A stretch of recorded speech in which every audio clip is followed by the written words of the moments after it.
the fact that you can touch someone through your art is what I always loved. And I was able to go, oh, right, Tiff, you're getting caught up on this TV show, this movie, working with this director, getting paid this much, booking this so that you could book that. That's not what's important. What was important was connecting with people. And so when I did that, then I let go of the desperation. So when I walked into rooms after that to audition, I didn't have that stench of desperation on me because I was like, whether you hire me or not, I'm going to find a way to make somebody smile. Filmmaker Magazine presents Back to One with Peter Rinaldi. Tiffany Boone is an actor. She sat down with me in cyberspace to talk about the work. Do you have a typical way that you like to begin your preparation process when you get a new character? You know, it's so interesting. I was preparing for this because I prepare for everything. I am a Virgo and preparation is everything to me. And so I was listening to some episodes and I was just listening to Michael Shannon's episode. And I've worked with Michael, and his answer to this, actually his answer to every question, was almost identical to what I think in my, and I went, okay, I'm not as crazy as I think I am, because Michael Shannon has the same answer as me. I might be onto something. Yes. He's amazing. In that, for me, if it's good writing, so much is on the page. That is my home. So that's where I start. I don't take a lot of notes. I don't have a process that's for every single thing, a thing that I do every single time. There's nothing like that for me. I'd say each character demands something different of you, I think, as an actor. And for me, it's how do I step up to that and figure out what that character demands of me and how do I, achieve it. And some characters, honestly, just fit like a glove. And I feel like all I got to do is read the script. Of course, I think about relationship and intention and all of that stuff, but some characters literally like, I just understand her. And I can go to set and just be present with the other actors. And then there's some characters where I'm like, I don't know why they cast me in this. Somebody made a mistake, and I'm going to be working all day and night, reading everything that I can, taking every note that I can, watching everything that I can. So it's literally like, for me, there's no thing that I do every time, except I am serious about script. If it's good writing, I'm looking for all the nuggets on the page. So I will read and read and read over and over again. The way you just said that is really interesting. What the character demands of me. And I think you mean it like literally yourself, not demands of you as an actor. Mm-mm. Am I right? Yeah. I mean, I guess kind of both, but yeah, of me, because as a person, I don't know you can't where rip. You can't. Yeah, exactly. You can't rip them apart. Yeah. I don't know. Yeah, I don't really know how to separate those two things, myself and then myself as an actor, because I have been doing it so long. Yeah. And so, but it is demanding on you. There are demands that are made for you as a person, for sure, physically, emotionally, your time, family. You know what I mean? Like, there are demands that are made outside of the scope of what I think people would think of as just being an actor, right? And so, yeah, there's things that I think it demands of me as an actor, such as learning the lines, or what am I going to wear, or is there an accent, or a dialect, or something like that. And there's the demands of me as a person, which is like the amount of time this is going to take.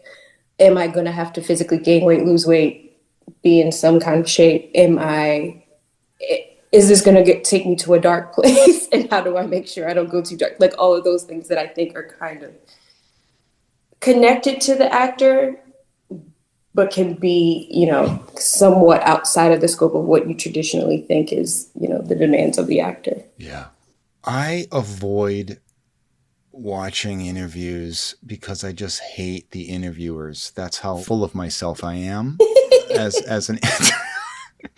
But I was watching one of your interviews. It was like this short interview. And I should have wrote it down exactly how you said this.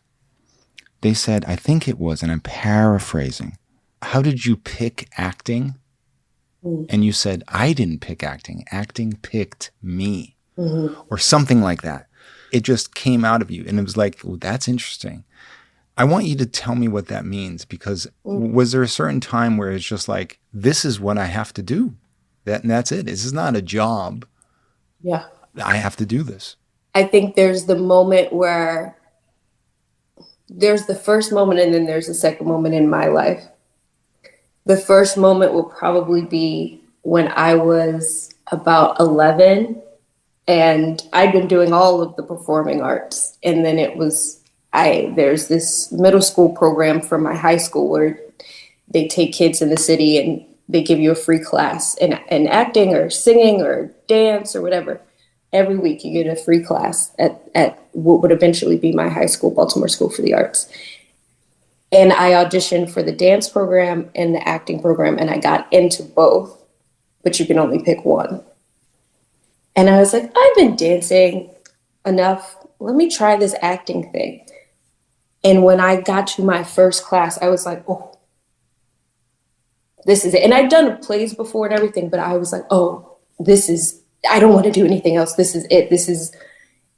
This just feels like the thing I'm supposed to do.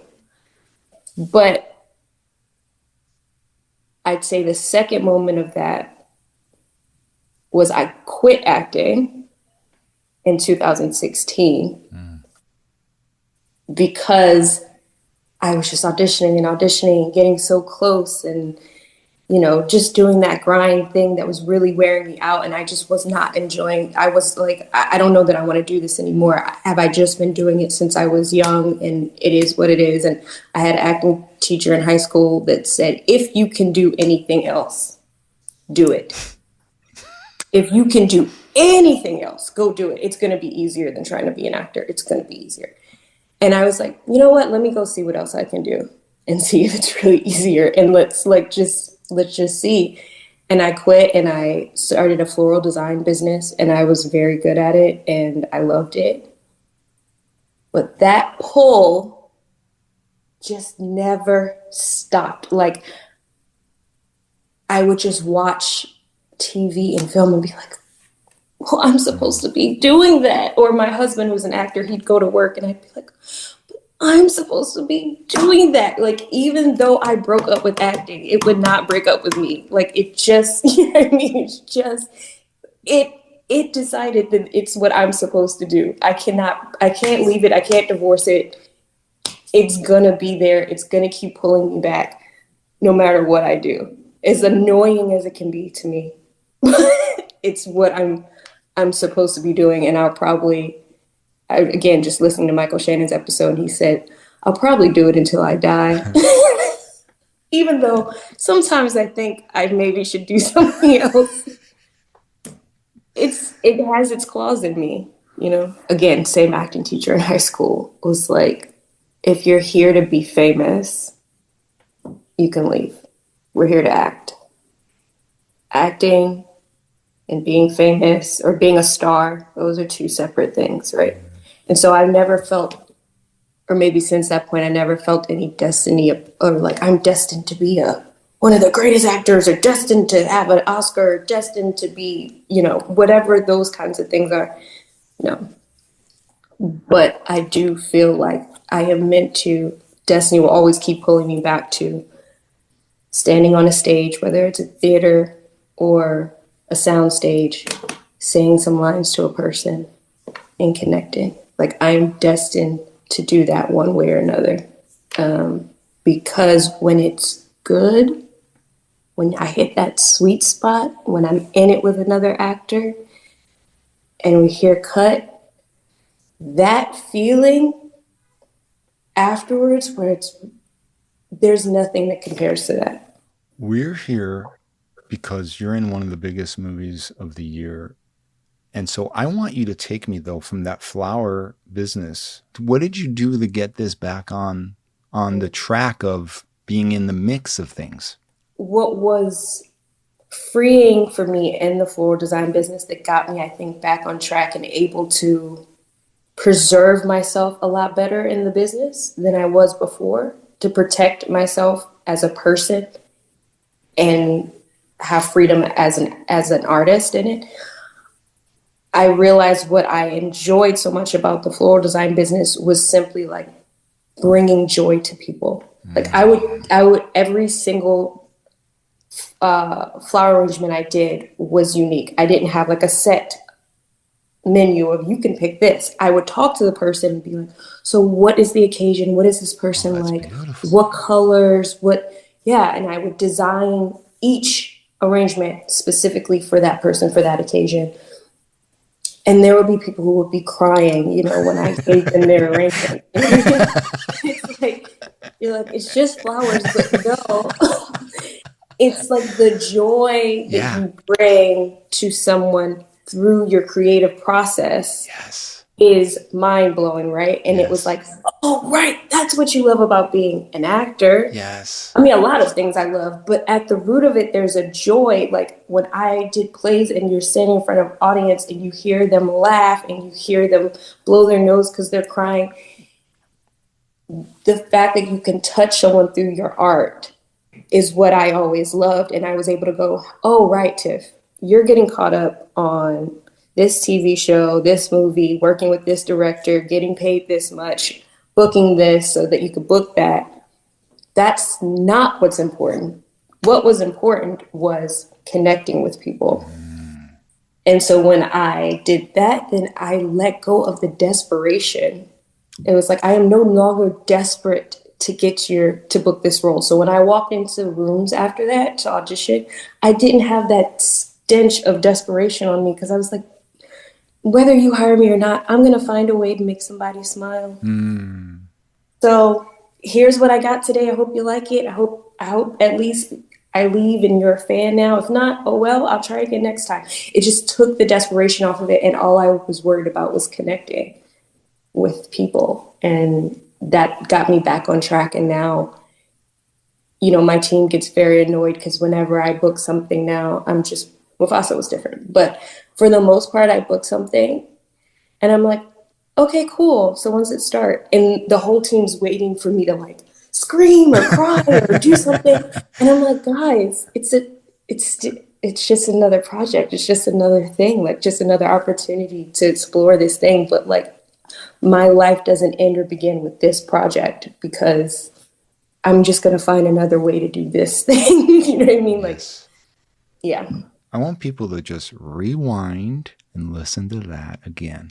I mean, actors, because I want everyone to have, maybe it's not a flower arranging thing in terms of art.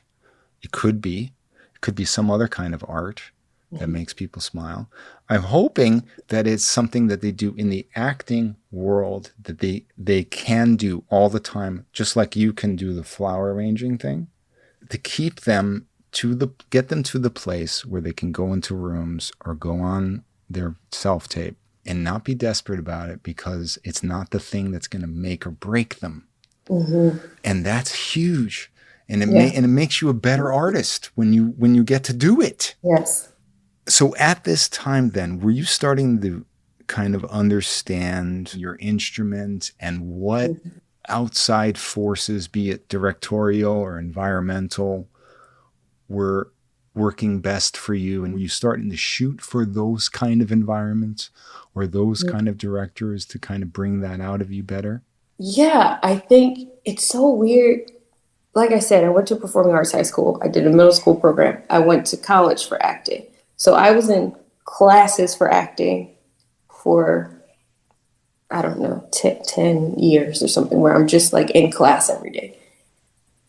And yet it wasn't until years after I got out of school that I was like, oh, I'm just realizing how to use this instrument. Like, and I'm still always figuring it out, but it was, my mind is blown. I'm like, all of the money I spent from school, all of the time I spent in school, and I still left being like, I don't know what to do with it all, But I do think it started, I started to get a better grasp on it around that time when I quit and came back. I felt, because I wasn't desperate, because I didn't feel like I needed people's approval as much, then I felt more ownership over the work, rather than before. It was just kind of like, I am a good student.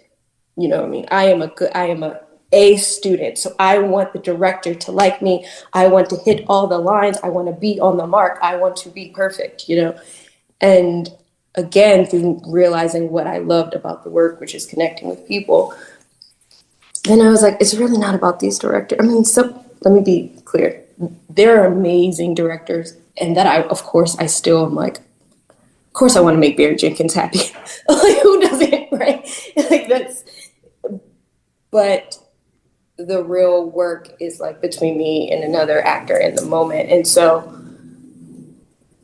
after that, yes, I was able to figure out my instrument, have ownership. I think when I really felt a real shift in myself as an actor, to where I really started to know how to play notes and like have fun and really give my opinion, was probably doing Little Fires Everywhere. And it was just what it demanded of me in a really cool way, that like the amount of freedom and that the producers gave, but also they equipped me with so much just information and resources. And I felt like they really just were like, we want you to do your best work. So whatever you need, do that. Let's make sure you're doing your best work. And I just prepared like crazy. And I asked for what I needed. You know what I mean? I just felt complete control over my instrument and the work. And since then, the way I work has been very different because of that experience, and working with Kerry Washington and working with Reese Witherspoon and seeing how they are as producers and as actors, and the way they take ownership on the set and make sure that like everyone feels safe. However, they're going to get what they need. You know what I mean? Like, and so, yeah, it's been a slow process from being 11 and taking my first acting class to now being like, I am actually an actor and I kind of know what I'm doing some of the time. It's a long process. Do you think that that was more about you being ready for that kind of revelation in your own artistry, or because of what you're talking about that they were giving you there? In other words, would it have taken a couple more projects before you had that revelation if they weren't as caring and giving? Yeah, I think it would have taken me a few more to get there. I would have, yeah. I think it's a mix of, I was in the right space to do it, but see, I and think that scares the hell out of me, because it makes me think like there might be so many people that are there, but they're not in an environment like that, and it doesn't come out then. yeah, I 100% agree. I 100% agree. I do believe that obviously directors can change the whole energy of a set.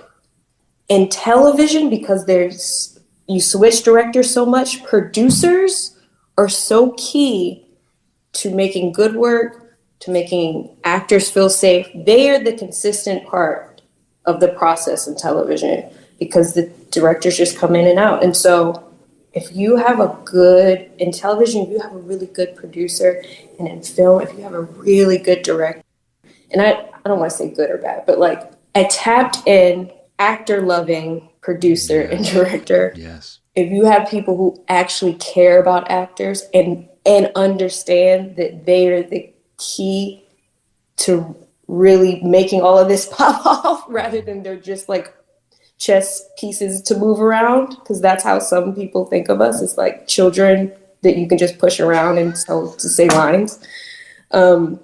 If if the producer or director really love actors and love what we do, then you can see an actor shine in a whole new way. It really unleashes something in you. And it's sad that like that doesn't happen as often as it should. Especially after we've been doing this for 120 years, this Yes. moving image thing. Yeah. Yeah. You And think no, I mean, it's like ridiculous, like yeah. you're still being treated like cattle, and Yeah. or like people are afraid of you. But I talked about I was afraid of actors, but I knew that was wrong. You know what I mean? Like you have to know it's wrong. You have to want to improve. The idea that this has been somehow accepted and like people are laughing about actors in their circles or something like that, or about how difficult actors are. They're difficult because you made them difficult. You know what I mean? That's what I'm talking about.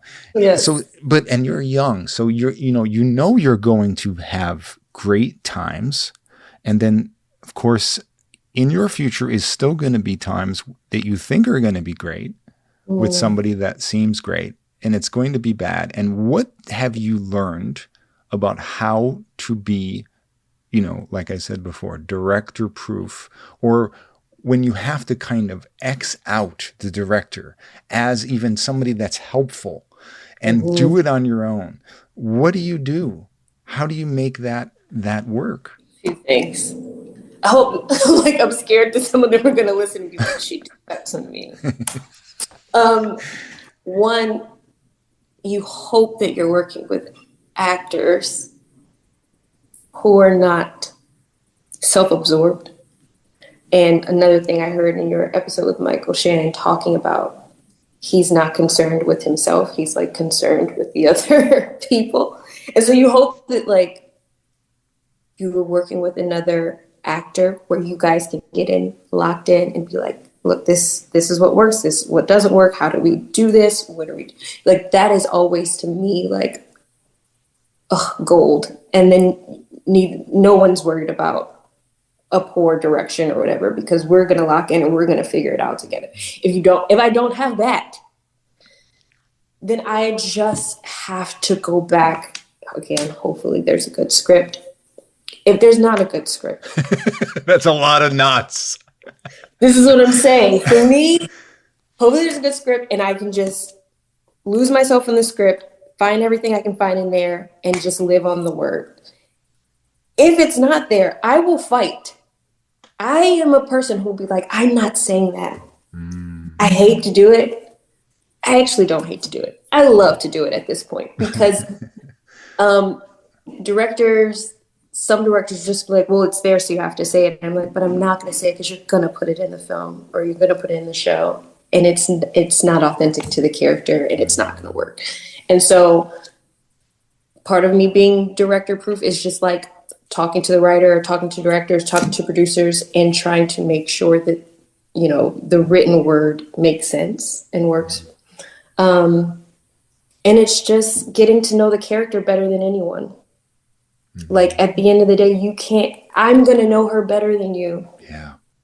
I'm going to think about 10 million things you never thought of. And when they come to me with the note, I have been like, well, actually, I thought about this, this, and this, and this, and this. And to me, her backstory is this. And if you go to this page and this happened and then this and this. And so that's why I don't think I should do that. And then they'll just be like, you're right. Well, Yeah. and you know what I mean? You just have to know the character better than anyone else so that when they come at you with bullshit, you can say, you can't get me. Yes. You just can't get me because I know it better. That's beautiful. So when something like Mufasa comes along and it's Disney, I mean, that already is huge. But when you know that Barry Jenkins is directing, it feels like when I first heard this, I was like, this is the coolest Disney production. And it's this incredible story that is almost like a myth to us now, like because it's also wrapped up in childhood. Yes. People love it in that way, so it has all of these kind of connections that people have to it. But then you add in Barry Jenkins, and it's like that's what I would be excited about. But tell me what the process was like. Did Barry know your work? How involved was he with casting this? Was it a traditional thing where he was involved in that way? Yeah, so I didn't know at the beginning. I just got the audition, and I think I taped maybe 3 times over the course of several months, and then I had to do a singing audition, but like never in the process was there any communication with Barry. And so I had no idea how involved he was. And I once I got the role, we did a call just to talk about what he was thinking and what I was thinking. And he said pretty much that I got hired because of my work in Little Fires Everywhere. He was like, I saw Little Fires Everywhere, and I was like, he had completely. I had met Barry before. He did not remember me because he didn't know me as an actor. He met me as my husband's wife. He had worked with my husband, and so he just. I don't even know. He just was like, that girl, whatever. And then he saw me in Little Fires, and I remember him telling my husband, this is your wife? She's so good in this TV show. And then he was like, well, I need to find a way to work with her. And this came about, and he was like, great. I mean, he said, sure, my tapes were good or whatever, but like really, I think I had to back it up with like doing a fine job on the auditions. But I think the spark for him was definitely Little Fires Everywhere. And he said it on my first day. It's a room full of, like, we're on a Zoom. There's like 6 actors, and they'd already been working together for some weeks. And I come in, just trying to like, don't bring too much attention to myself. Don't mess up too much. And he's like, everybody, here's Tiffany. And if you haven't seen her in Little Fires Everywhere, you need to go see her. I'm like, I'm so embarrassed. But so cool. so yeah, that's how I guess it came about, which is wild. Again, going back to that being kind of such an important role in my life, a part in my life where I really got freed as an actor and really felt like this is the work. For that to lead to this experience is really cool. Was this your first time doing just voice work, like being in a space where you just have to kind of bring about this character with just your voice? Yes, it was my first time. I actually, you're gonna learn I love to quit things. I quit auditioning for voiceovers a year or two before this audition came about because I'd randomly auditioned for a voiceover job and never booked any for years. And so I was just like, know your strengths, know when you're wasting your time. Clearly, I'm not good at this. Why am I wasting everybody's time here? I'm just going to back out. And I guess my agents didn't listen, or they were just like, cool, but this is The Lion King. So you're still going to do it. Like, you should still audition for this. And they were right.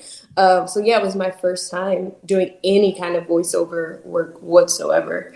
And it was very scary. I got a voiceover coach who's amazing, Kritzia Bios. Like, she worked with me on the audition. She worked with me through the process, probably the first year of recording. She worked with me. So. And what was that work like? What muscles was she working on? I mean, obviously voice, but actor-wise. She was working on getting me back to my childlike imagination. That's what I think the work really demands. Because this is the only thing I've ever done, but like for us, we had like some early sketches once in a while, or like as the years went by, they get a little bit more advanced.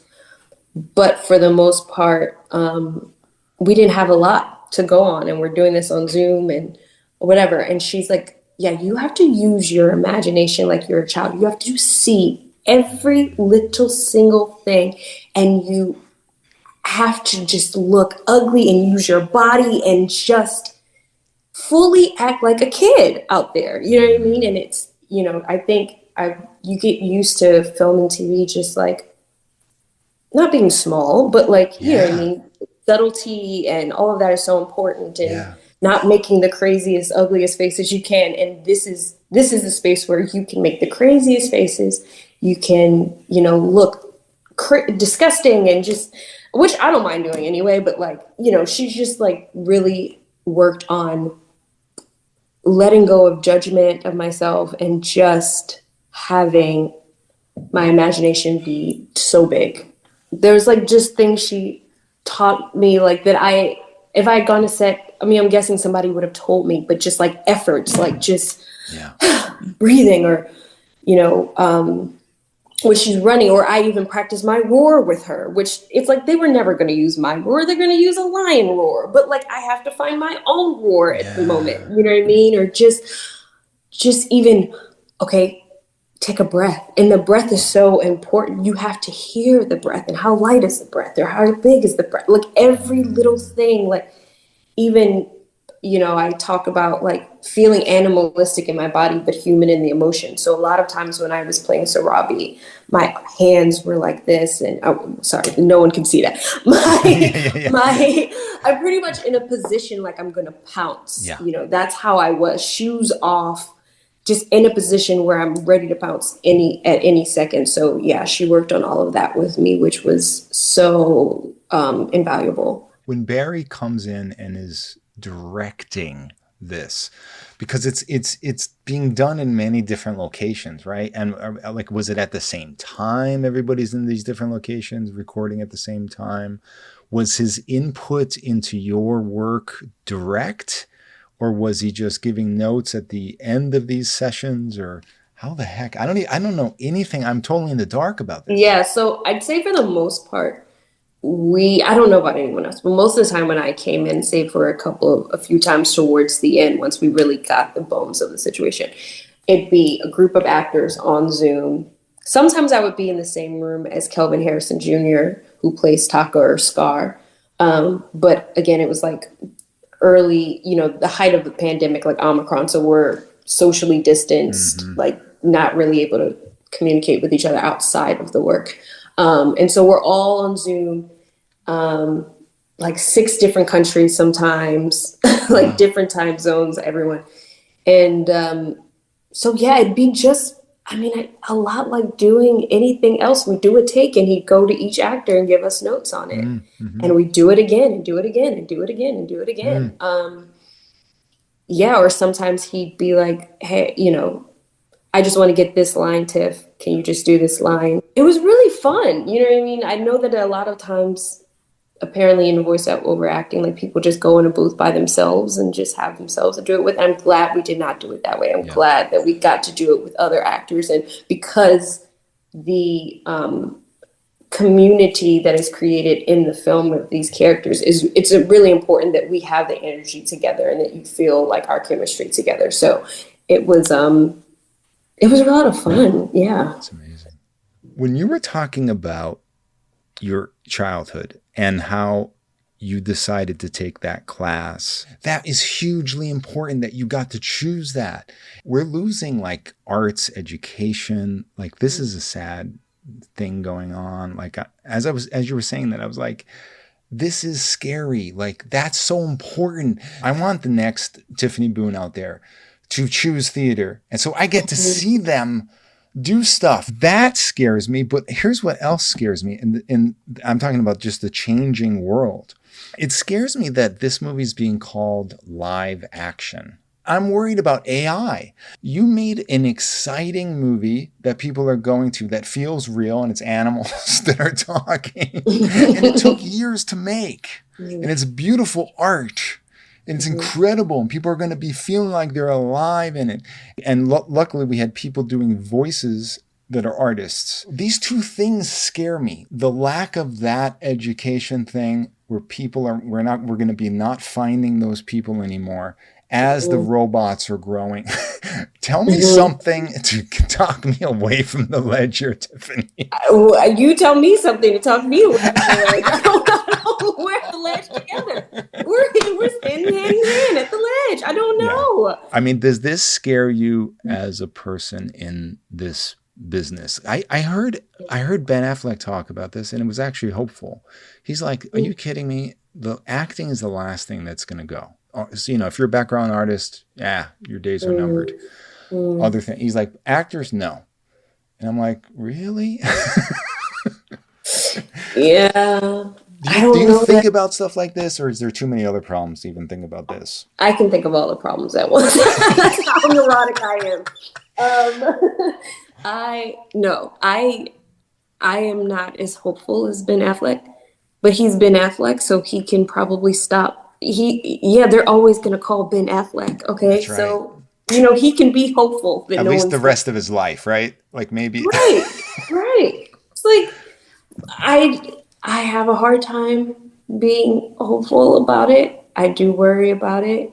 The technology just is going to keep getting better and better, and why would they continue to pay us if they can trick people? It is scary to me. I have nothing to say to you to talk you off of the ledge because I'm right there with you. But what they can't do, nobody can take theater away. You know what I mean? Like, you got to have the real person on the stage. Yes. You got to have the real person on the stage. So, well, there's always something for us. But in film and television, I don't know. I mean, oh God. I hope people, you just keep hoping that the people at the top sometimes it feels to me that like all they care about is dollar signs and they don't care about the art. Yeah. But you have to hope that somewhere in there they also got in this business because they do care about the work and the art. There's something there that is pulling them in that direction and that they can see the value in what we do. Yeah. I'm just not a person who thinks robots are more interesting than humans. Yes. So I can't. I just think humans are infinitely interesting and like so much cooler than a robot. I just do. I'm not over humans yet. No, I'm not. I'm not there. Is there a wing that you have that hasn't been extended enough and hasn't been shown and flapped? And are you actively like looking for a way to flap that wing? Yes, I'd say so. I think two things. One, I love to do something funny. Like I do a lot of very serious things and I love doing those things. And I think getting to do Mufasa is a lightness that like I don't normally get to do. And like my nieces and nephews can see the film, which is like, for me, amazing because I always am doing something that is truly inappropriate for children. So I'd like to do more funny, fun, light things. I am an idiot. I'm a fool. Like I said, like, you don't really have to convince me to like make an ugly face I'm not one of those actors that's like, I just want to be pretty and I just want to look cool. Like, I don't care about that. So I'd love to do something funny, comedic. I've also been saying like, I'd love to play a villain. I feel like I play this, like the really sensible, kind-hearted, do-gooder types. I'm always playing them, which is fun sometimes. But I'd love to play a villain. Like, I'd love it. So I guess on two sides, light and fun, and then dark and twisty. Like, you know what I mean? I'd love to play the bad guy for sure. Tiffany Boone, thank you so much. Thank you so much. This was so wonderful. Back to One is a production of Filmmaker Magazine, which is a publication of The Gotham. Listen to back episodes of this podcast at filmmakermagazine.com or wherever you get your podcasts.